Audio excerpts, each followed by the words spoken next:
Hello viewers, চারিদিকে তাকালেই দেখা যায় শুধু সবুজের সমারোহ। ধান ক্ষেত যেন এক বিশাল সবুজ কারুকাজ, যা প্রকৃতি আমাদের উপহার দিয়েছে। গ্রামের বাতাস, ধান ক্ষেতের সুবাস আর হাওয়ার দুলতে থাকা ধানের শীষ, সব মিলে এক শান্ত সুন্দর পরিবেশ তৈরি করে। ধান ক্ষেতের সৌন্দর্য আসলে আমাদের চোখ ও মনকে একই সাথে ছুঁয়ে যায়। শিশুরা যখন ধান ক্ষেতের পাশে খেলাধুলা করে, পাখিরা যখন গেয়ে ওঠে, তখন পুরো পরিবেশ যেন জীবন্ত হয়ে ওঠে। যে কেউ একটু সময় এই ক্ষেতের মাঝে দাঁড়ালে বুঝতে পারবে এখানে কতটা প্রশান্তি আছে।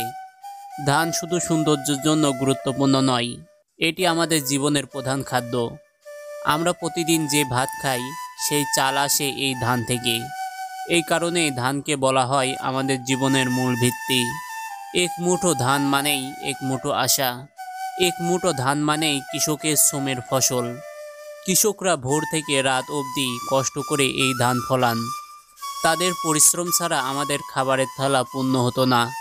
ধান ক্ষেত তাই শুধু একটি ফসল নয়, এটি কৃষকের জীবন, কৃষকের ঘাম আর পরিশ্রমের প্রতিচ্ছবি।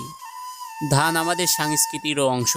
আমাদের উৎসব, আমাদের গান, আমাদের প্রবাদ, সব জায়গাতেই ধানের উপস্থিতি আছে। পহেলা বৈশাখে পান্তা ভাত, নবীন ধানের নবান্ন উৎসব, সবই ধানকে ঘিরে। ধান শুধু পেট ভরায় না, এটি আমাদের সাংস্কৃতিক ও ঐতিহ্যের সাথেও জড়িয়ে আছে।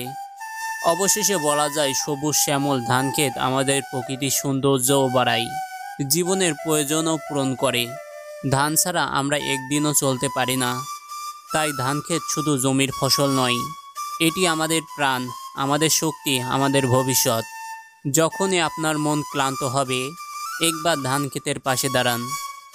দেখবেন প্রকৃতির এই সবুজ সৌন্দর্য আপনাকে নতুন করে বাঁচার অনুপ্রেরণা দেবে।